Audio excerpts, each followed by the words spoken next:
card for you today, and it's a split front panel card. I think that's what I called it.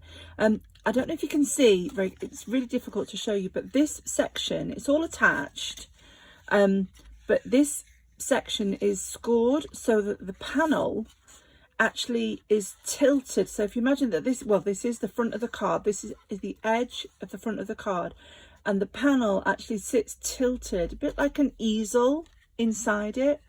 It's just something a bit different and a bit funky. So it looks like it's the same at the top, but it's actually dropped down, and it's the panel that sticks in that makes it yeah, it's just something a bit funky that I was playing with. So I taught my ladies this class Thursday the 10th of March. You'll be pleased to know, ladies, that I have simplified slightly the measurements. We were struggling with finding 15/16 and 5/16, I think, for some of them. So I've simplified it slightly. So I'm going to show you anyway how I do this, card. So first things first, sorry, I've just knocked the stand there.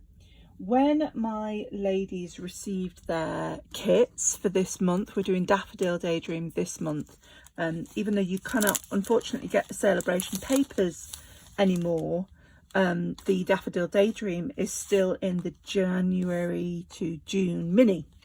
So here's what was in their kit. So they had a white envelope. This is a half an A4 sheet cut horizontally. So this is 10.5 by 29.7, and this is Evening Evergreen. I then gave them 2 pieces of A6 size, that's basic white. I then gave them half an A6 vertically, that's A7 I suppose, of Evening Evergreen, and then an A8 piece of Crushed Curry and Daffodil Delight. I'm trying to remember the names, and a piece of vellum, give you the measurements for that shortly, and the piece of this lovely Evening Evergreen window pane check ribbon. Okay, so that's what they had, and then we're going to use the daffodil dies. So primarily, first thing we need to do is look at these dies and see which bits we need to die cut. So move all this to the side, and I've got my dies lurking, I hope, just in front of me. I sorted everything out yesterday, and I thought I'd put them all in the right place. Why does this always happen? Ah, here they are. Here they are. Right then, so for the flower, so I'll bring this back in so you can see the daffodil that we're going to make. So for the flower, right then, so let's have a little look. So we want if you've got your leaves on the left hand side of your dies, you want the top stem. So this stem, when it's cut, is going to veer to the right hand side. And then you need both leaves. So these are the tall pieces. So that's that and that, when I get them straight up. So those 3 all will run through. I've got my mini machine next to me, which is 20% off this month if you fancy one. It's a great deal.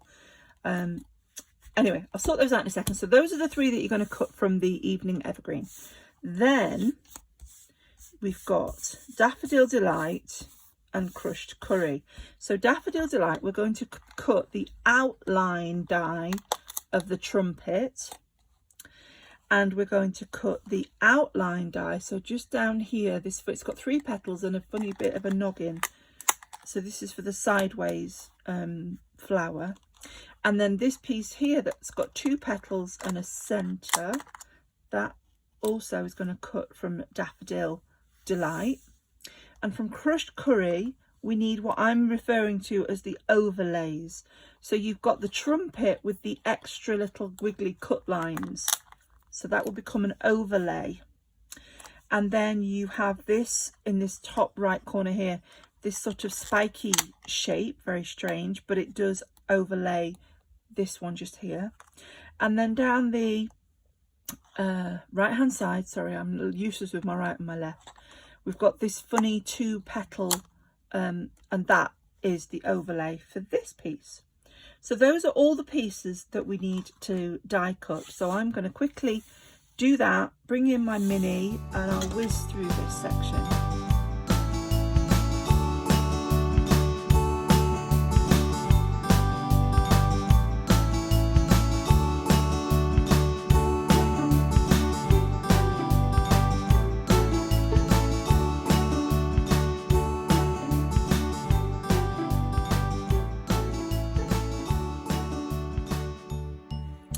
Gosh, that was a little bit painful getting those through that machine then, but we got there eventually. Right then, so I've got all 1, 2, 3, 4, 5, 6, 7, 8, 9 pieces that I need here to make this flower. So first of all, if you look at these 3 petals here, you've got this overlay. So I'm just going to grab some glue. And this funny looking piece fits over the top, and it does fit perfectly. So how I glue is I'm just going to put the a tiny little blob of glue. You don't need an awful lot, just in the center point. I find it easy to pick it up and position it, because then I can get my nails in the gaps, and you'll see that it lines up. It does line up perfectly. So that's that piece. Then you've got this 2 petal piece, and again I'm just going to put a spot of glue in the center there, lay that over, so that's that piece. And then this is the trumpet, so take out all the little pieces that fall out of the trumpet, and again glue on the reverse. You don't need a great deal. And again, I'm just going to pick that up, slot it together, and then I just push it from the sides just to make sure that it's all flush. Now, if your glue does splurge out a little bit, don't worry too much. It does dry clear if you're using this. This is the Stampin' Up Tombow multi-mono liquid glue. It's fabulous stuff. So that's those 3 pieces. And what we're going to do now is just grab a bone folder. Now what I like to do is I like to give a little bit of life to my flowers. So with the trumpet head laid and it's layered up, I'm just going to curl the edges over my bone folder so it gives, you can see it's domed now, it stands up quite proud. And we're going to assemble, so these 2 petals belong on here, and I'm going to put again a blob of glue, and I'm lifting and placing them so that I have still got, don't worry about the glue here, a gap here and a gap here between those petals. And then on the bottom of the back of the trumpet, just at the very base, a small amount of glue, and position that just there. So I'm only gluing at the base of the trumpet. Okay, so that is my daffodil head assembled. With the stems, I'm getting a bit of excess glue going on here, but not to worry. With the stems, I've got the one that kinks out to the left, this one veers to the right. I'm just going to put them together as close as I can get them, nice and buttered up like that. And then on the rear of the stem, I'm not gluing sort of the very bottom, I'm just putting again a really thin line of glue, and only sort of maybe an inch and a half. And while the stems are buttered up together, she says, they keep moving, I am going to lay this, and it's over the top of the join, and it just, I don't know if you can see this if I'm in camera, it's just a bit lower. The stem at the bottom is just a bit lower. So that's those 3 pieces glued together. And then my I'm applying glue to the head part of the stem, and I want the daffodil to sit so that the stem is between the 2nd and 3rd petal. So again, I'm just giving that a squeeze with my fingers, and that's my daffodil. So that's ready, all ready for assembly. So I'm going to pop that to one side.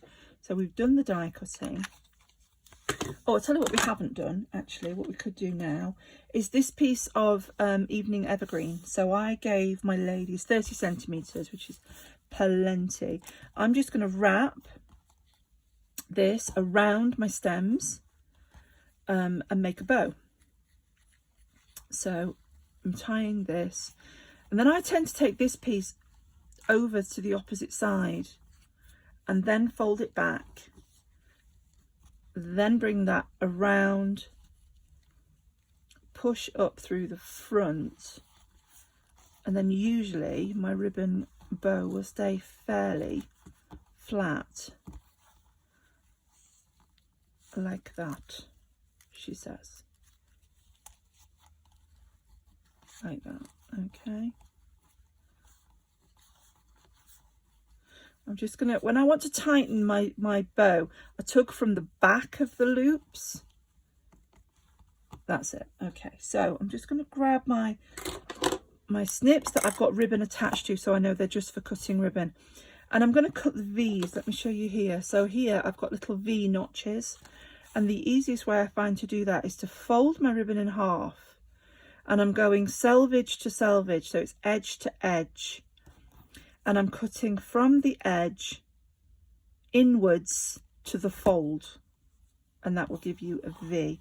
And I'm flipping it upside down and doing exactly the same, so folding edge to edge and cut from the edges. I'm cutting inwards, trying to make sure it's exactly in half, which is proving a little bit difficult on this side. There we go, inwards like that, and that will give me my little V notches. So now my daffodil's ready. Pop that to one side. So a little bit of cutting, so we'll grab the trimmer, and we need, so let's have a quick look what we've got here. The Whisper White, so I gave my ladies, as I say, 2 panels of A6, so 10.5 by 14.8. It's just easier when I'm preparing for classes to cut my sheets into quarters. So the first piece, I've got it in portrait format, and I want a width of 10 centimetres, so you're just taking off 0.5 centimetre, and a height or length of 13 centimetres. So that's that piece. That's going to be the insert. And now I'm just scanning my instructions at the side of me because I've just completely forgotten the other measurements. So that's 10 by 13. I know that's going to be the insert. So the next piece of basic white, you need this to be 6.4 centimeters in width and 13.4 centimeters in length. Okay, so 6.4 by 13.4. I have some vellum here. This needs to be 6 centimeters wide by 13 centimeters. That's that. So that is eventually going to lay over there, but there is another layer in between, and that is the Daffodil Afternoon DSP. So let me just find the right pattern, and it's this one. So it's this lovely foliage. It's got the pale papaya flowers on the reverse, so you can find it easily in your pack. It's very vanilla with the pear pizzazz heart. So again, this piece I need, I'm trying to think, I've got a notch bit there. I'll be fine taking it from here. So this piece, DSP, needs to be 6.2. So 6.2 centimeters. And then it needs to be 13.2. So I don't know if you've noticed the measurements. I'll go through them again. So the Whisper White was 6.4 by 13.4. This was 6.2 by 13.2. I've gone a bit wrong somewhere because that doesn't fit properly. Why does that not? That's definitely 13.4. That isn't 13.2. That's why I got that one wrong. So what you will do is layer these up, and they'll have 1 millimeter around the edge. Okay, the vellum that was 6 by 13 then will lay on the top like so. So that's that cutting. We're not going to glue it together just yet. I'm going to talk you through that in just one moment. So the card base blank itself, this funny split panel front, the easiest way to do this is to turn your trimmer horizontally in front of you, and you can see all the measurements here down your ruler. Now, although I'm in the UK and we usually tend to use metric, we tend to use centimeters more than inches, I am doing, and I've cut this in centimeters because that's how A4 comes to us. The reason I'm giving you the next set of measurements in inches is because when you purchase the trimmer, the ruler comes with inches. So unless you have purchased the separate ruler, because this does come off, that is metric and has centimeters, unless you've got that, you would find it very difficult because you've not got the measurement. So in inches, we're going to work in inches from this point onwards. So how do we do it? We're going to make some incisions, so 2 cuts inside this card. So the way we do it is we bring, and we're going to refer to this groove here quite a lot. So this is the cut or score groove. I want the bottom edge of my cardstock to be below that groove, so I'm going over the groove and bringing it further towards me, and I'm lining it up so the bottom edge of this card follows the 3/4 inch grid line. It goes all the way down your trimmer, so it's 3/4 of an inch.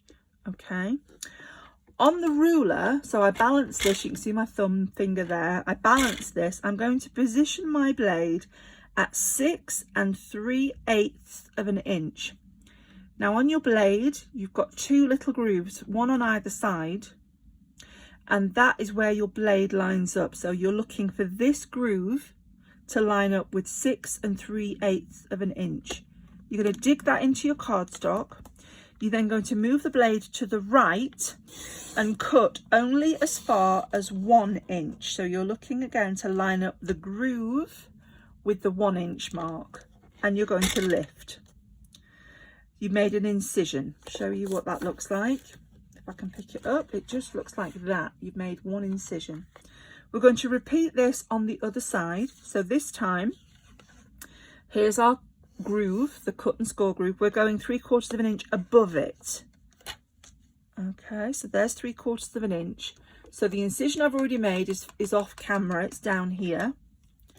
3/4 of an inch above. And again, use your grid lines on your trimmer that go all the way down. Position your blade on your ruler at 6 3/8 of an inch. Once you've got it in the right place, oops, I just moved mine slightly, 6 3/8, dig it in. And I tend to put my finger to block so I don't go all the way to the end. I'm cutting up to 1 inch. I'm then going to lift my ruler. So those are the incisions. We've got 2 incisions, 1 either side.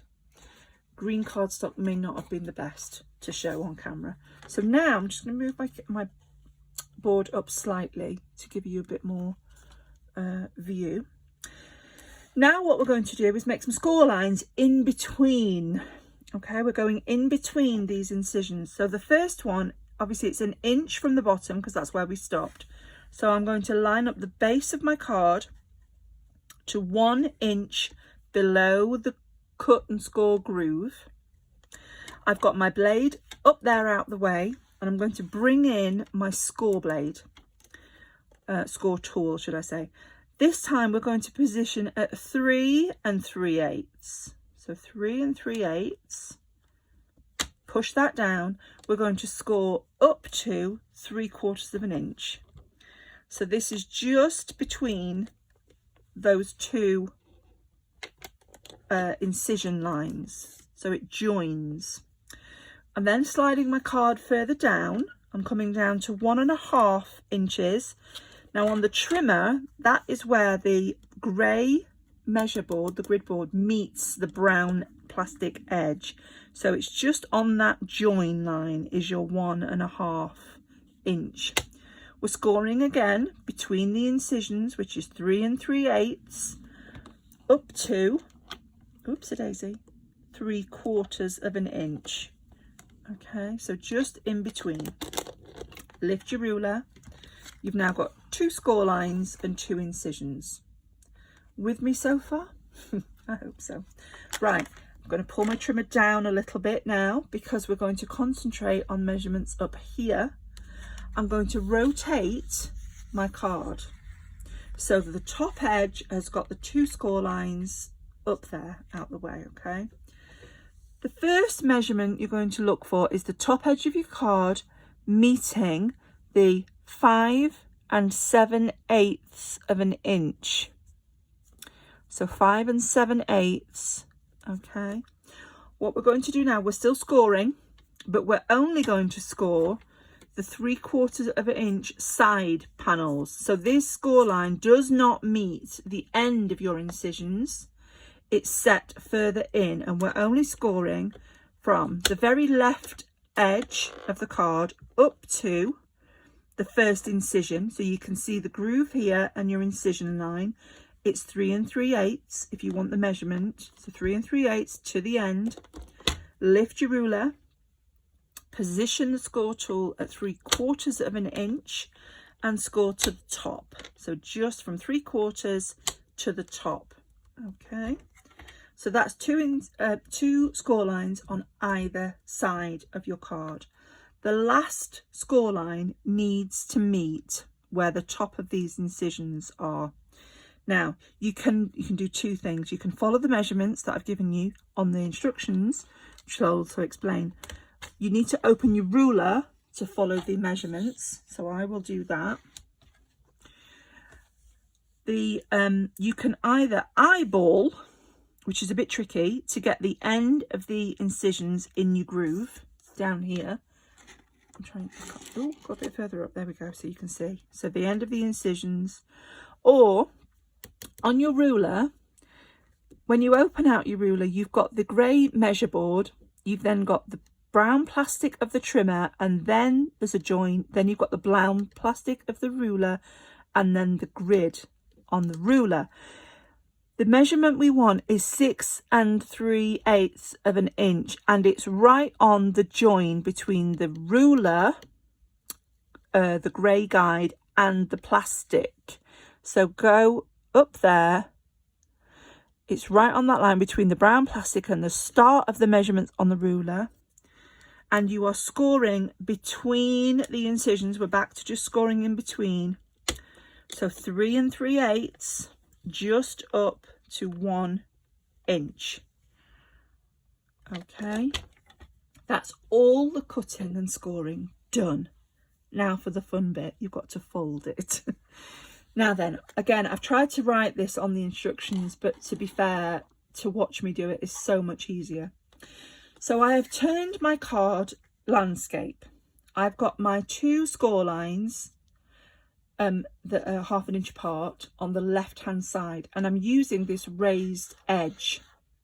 I'm going to butt the bottom of the card up to that raised edge, and I'm going to lift this center panel. Lifting, I'm going to push it carefully over to the left until it folds onto itself, and in doing that, the right hand side of my card raises up, and that's fine. Okay, on this fold here, if you can, I want you to get in with your bone folder and burnish just that top score line. Okay, so we've burnished. Now I'm going to lift up my card and flip it so that this is the back, and I'm going to put the bottom of the back against the left raised edge. I'm going to bring the top of my card over to meet it, so both the bottom and the bottom of the front and the back are pushed against this ledge. If I then push down on that burnished score line, and hold that in place. You will now see your sides, and you've got you're slightly off, you've got a bit of a buckle, it's slightly off, but if you go up with your bone folder and across the top and smooth that down, and the same on this side, it's a measurement that isn't a 16th and it isn't a millimeter. It's a tricky one, but as long as you're holding this flat, you can then run your bone folder and flatten and burnish all of those other edges. So now, if you open your card, you can see this is the front, but my panel is slanting backwards. Okay, it's an easel, but a wonky, bit of a wonk on there. That is the hardest part of this card, is getting the fold the right way, so it sticks up at the front and it's sat in there. It's done. Right then, let's get rid of my trimmer, like so, and we can start to put this card together. So first thing, so we've got here, we've got all our layers, and we've got our oh dear me, put my teeth back in, our insert panel. So just to embellish, you've got a choice really. I'll show you what I did. I just used this speckle stamp, and I just went all the way around my edge, and I actually used, I think, soft succulent ink to do that. On this one, I'm actually going to do something a bit different. I'm going to take this single daffodil stamp, I'll just pop it on a block, grab a block, and I'm going to use soft succulent again because I do like that colour.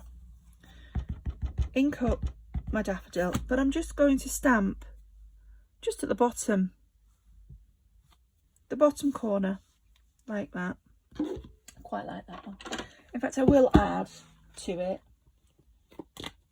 I like stamping on the inside, it makes things look a little bit more interesting. So at the top corner here, I'm just going in with a speckle and just down the side. And I think just to add a bit more, I'm just going for a few speckles there. And a few, oh, see, I wasn't looking, and I've done the edge of my stamp. But I'm not worrying. You won't do that because you're well practiced, I'm certain. Okay, I was rushing a little bit too much, and it's difficult to do this when you've got a light. I've got a light ring right here, and I'm trying to look over it, kind of thing. But then you can write whatever you wish in there, and you're just going to glue that in place on the inside of your card. I'm not going to glue mine because that has annoyed me. So in a moment, I'm going to restamp that side and glue that in, but pretend I've done it. Okay. Right then, back to the front of the card. Here are our panels. So the DSP is going to glue directly onto the Whisper White. So we'll add some glue there. And remember, you've got a millimetre border. So a tiny little white border going all the way around that. Now, vellum is notoriously difficult to adhere because you can see through it. Sometimes the adhesive shows through. So my trick is this. You get your embellishment, your flower, and on the back of your flower, I'm not going to the very bottom because it does overhang. I'm going to add some glue, and I'm coming up the back of my leaves.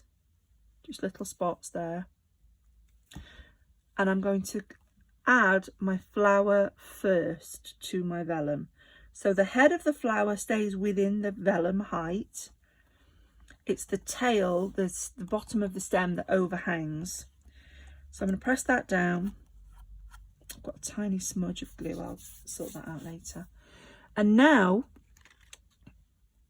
that that's in place, what I can then do is flip this over, and I can see the reverse of my daffodil. So if I add more glue just onto the reverse of where the daffodil is, it's not going to show through when I then place my vellum layer over the DSP. Also, the vellum is pretty and it diffuses the DSP. So you can still see the pattern, but it just diffuses it and gives it a calmer look. And then this panel, simply, you're not going to glue on the back at the top, leave the first ½ inch, okay? You're not gluing on there, just give it a bit of a wiggle as well. This sits, and you're going to eyeball across the bottom and look at your side margin. So you've got, again, just over 1 millimetre on either side and at the bottom. And then when you place this panel, the panel will line up to the top of your card. There you go. And then when it stands up, you've got this wonky easel split panel front effect. Okay, so that is today's card. I hope you've enjoyed it. I hope you've had a go with me. Obviously, change up your card base colour if you wish. Any of the DSPs in the set will work beautifully. Your daffodil could also be made up of a pale papaya head, and very vanilla petals would look lovely. So that's today's. Check back with me next week for 2 more cards. So we're doing 2 cards a week for the month of March, all on the Daffodil Daydream suite. So hope you've enjoyed, and I'll see you soon. Bye.